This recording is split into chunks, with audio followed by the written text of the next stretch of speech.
Hello, and welcome to Top Story Daily Edition. I'm JNS Editor-in-Chief Jonathan Todt. Thanks for joining me for another discussion on the most pressing issues in the Jewish world. Please like, subscribe, and give us good reviews when you listen to the show. Now let's get started. In the wake of the worst mass slaughter of Jews since the Holocaust and a surge in anti-Semitism in the United States, the next generation of Democratic Party policymakers is united by one concern. The Biden administration is too supportive of Israel and too tough on Hamas. That's the conceit of three separate staff revolts chronicled in stories published this week in the New York Times. At the State Department, more than 100 junior-level diplomats signed what Axios described as a scathing memo that echoed the anti-Semitic pro-Hamas rhetoric being heard at demonstrations in the streets of American cities and on college campuses. It actually accused the president of spreading disinformation in his October 10th speech, in which he denounced the atrocities committed by Hamas on October 7th. It went on to advocate for not only a ceasefire that would leave an unpunished Hamas in place as the rulers of Gaza, but actually endorsed the idea that there should be an exchange of hostages in which the Israeli men, women, and children kidnapped by the terrorists would be treated as morally equivalent to Palestinians who have been convicted of murder. The Times reported that the two separate letters, one signed by 400 political appointees and staff members working at 40 different government agencies, and another by 1,000 employees at the U.S. Agency for International Development, also protested Biden's support for Israel and demanded an immediate ceasefire that would similarly spare Hamas. Yet rather than rebuke staffers who were publicly seeking to undermine administration policy and the U.S.-Israel alliance, Secretary of State Antony Blinken responded to this revolt as if he were a beleaguered college president besieged by unruly students who needed to be assured of his concern for their feelings. He circulated a meek letter acknowledging that the suffering caused by this crisis is taking a profound personal toll on government staffers. And instead of strongly defending Biden's support for Israel, Blinken signaled that he was worried about young Democrats who want to discourage the alliance. "We're listening," he wrote. "What you share is informing our policy and our messages." That promise, which seems to signal a possible shift away from support for the Jewish state, should alarm Israel and its supporters. Another revolt is one among Democratic Party congressional staffers. According to the Times, more than 100 of those who work on the Hill for the Democrats staged a theatrical walkout from their jobs, in which they delivered 10,000 blood, red, pink, orange, and yellow carnations, the number of Palestinian civilian casualties claimed by Hamas, were laid on the base of the steps of the U.S. Capitol. The stunt, carried out by staffers wearing masks so as to loosely conceal their identities, was on behalf of an immediate ceasefire in Gaza, which they claimed Democratic voters are clamoring for. Though unlike the State Department screed, it also called for release of the Israeli hostages held by Hamas. The point of their effort was to demonstrate their opposition to the stands taken by many of their bosses in favor of Israel. Speaking on their behalf was Jeremy Slevin, a senior advisor to the openly anti-Semitic Representative Ilhan Omar, as well as Waleed Shahid, a former congressional aide and progressive activist, who said that the old guard of the Democratic Party has an outdated view of how unconditionally supportive their own voters are of Israel.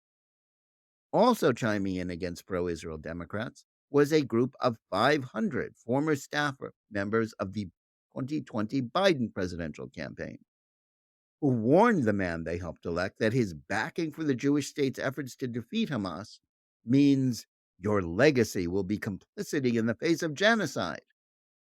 The congressional staffers, described as almost all under the age of 35, may have no power now, but the Times wasn't wrong to claim that they are their party's future. Such people have traditionally provided the next generation of members of Congress and government policymakers for both political parties. The same is true for the lower level diplomats of the State Department, though the organizer of that letter was not able to conceal her identity for long. According to reports, she is Sylvia Yakub, a foreign affairs officer in the Bureau for Near East Affairs, the department that deals with U.S. policy towards Israel and its Arab neighbors. Throwing caution to the winds, Yakub posted a blistering attack on Biden for his backing for Israel on X, the social media platform formerly known as Twitter, in posts she subsequently labeled as private, accusing him of being complicit in genocide for supplying assistance to the government that is indiscriminately attacking innocent Gazans. Not everyone who works with the Democrats agrees. One of the most conspicuous exceptions was Adam Gentleson, the chief of staff for Senator John Fetterman. Fetterman is a left-wing Democrat best known for his struggles to carry out his duties as a result of suffering a stroke shortly before he was elected, and for flouting official decorum by wearing hoodies and shorts to the Capitol. But Fetterman has been a stalwart in his support for Biden's pro-Israel policies, even to the point of mocking a crowd of anti-Israel demonstrators at the Capitol by waving a small Israeli flag at them. Gentleson summed up the current situation when he wrote on X that Hamas just broke a ceasefire to slaughter innocents. Some think Hamas will now magically abide by a ceasefire. Some of us think this is unrealistic and offers up more innocents for slaughter. Very true. But that sentiment is not shared by others who work for Fetterman. Gentleson warned Fetterman's staffers that while they could sign anonymous letters criticizing his stance on Israel, doing so openly and undermining the senator's position was prohibited. But it's clear that most of the people working on the Hill, even for left-wingers like Senators Bernie Sanders and Elizabeth Warren, whose support for Israel has often been equivocal at best, are deeply unhappy with those senators' decisions to oppose both Hamas and calls for a ceasefire that would essentially save the terrorist group from the consequences of the atrocities they committed. The generational divide among Democrats when it comes to Israel has never been made starker, and it ought to worry those who are touting the return of a bipartisan consensus in favor of Israel since October 7th as proof that the alliance between the two nations is secure. Among office holders, the number of progressives who are willing to openly oppose Israeli efforts to defeat Hamas is limited to members of the expanded congressional squad, such as Omar and her friends Rashida Tlaib, who was censured by the U.S. House of Representatives last week for her support for the terrorists, Alexandria Ocasio-Cortez, and others such as Cori Bush and Jamal Bowman. But just as the ranks of grassroots Democratic activists in deep blue states tilt hard to the left, the same is true for staffers on the Hill and at Foggy Bottom. This group is largely the product of elite educational institutions where intersectional ideology predominates. The notion that falsely analogizes the Palestinian war on Israel to the struggle for civil rights in the United States. Immersed in the toxic myth of critical race theory that mislabels Israel as a white oppressor and apartheid state, young Democrats are shocked by the way that the aging leaders of their party, like Biden, cling to policies they consider a vestige of America's past.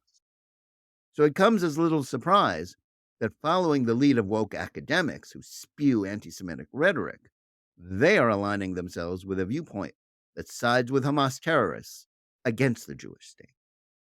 It might be possible to dismiss hardcore progressives currently serving in Congress as an insignificant minority. But the fact that so many of the people who work for even the most centrist Democrats embrace the woke mindset in which Zionism is falsely demonized as a false form of racism is a harbinger of the future collapse of what is left of the pro-Israel wing of their party. Simply put, almost all of those who make up the groups from which future Democratic congressional candidates will be picked, as well as those who are looked upon as the next generation of senior-level foreign policy staffers, have bought into the most vicious lies about Israel and its supporters. As the Times has already noted, while Republicans remain lockstep supporters of the Jewish state during this crisis, Democrats are splintering over Israel. This is costing Biden support among left-wing activists and minority voters who make up his party's base. The collapse of Democratic enthusiasm for his reelection is widely attributed not so much to concerns about Biden's age as it is to his support for Israel. That explains why Biden and Blinken have backtracked on their pro-Israel positions as they make contradictory appeals for Israel to slow down or halt their assault on Hamas altogether, even as they continue to back the idea of Hamas being eliminated. And as the war against Hamas drags on with Israeli forces methodically taking out the terrorist group's strongholds, it seems only a matter of time before Biden caves to his left-wing critics and seeks to use American leverage to halt the anti-Hamas offensive. Whether Biden stands his ground or not, it's increasingly obvious that he will likely be the last Democratic president who will support the alliance with Israel. A party whose activist base and cadres of future candidates and office holders are made up primarily of those who hate Israel for ideological reasons is an increasingly hostile place for anyone who thinks Democrats should stand in defense of the one Jewish state on the planet against its bloodthirsty foes. That's a scary thought for liberal Jews who are increasingly out of touch with most of those who make up their party's activists.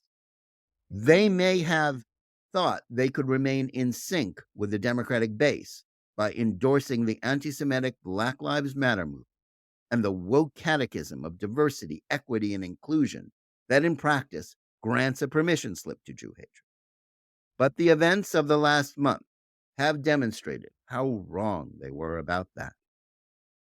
Biden's presidency looks to be the last gasp of support for Israel as the intersectional wing of the Democrats continues on its long march to take control of government, academia, and even corporate institutions. The future of the party on the Hill and of the State Department is ready to discard Israel. The only question is, will liberal Jews, who are not ready to give up their identity and faith, still stick with a political party enthralled to anti-Semites, even as the next generation of Democrats throws them overboard? Thanks for listening. Please remember to tune in every day for Top Story Daily Edition and every week for the full hour-long JNS TV program. Whether you're listening to us on Apple, Google Play, Spotify, or any of the other podcast platforms, or on the JNS YouTube channel, please like and or subscribe to Top Story. Click on the bell for notifications and give us good reviews. Please write to us at editor@jns.org and let us know where you listen or watch the show and what you think about it. And remember, keep reading and thinking for yourself.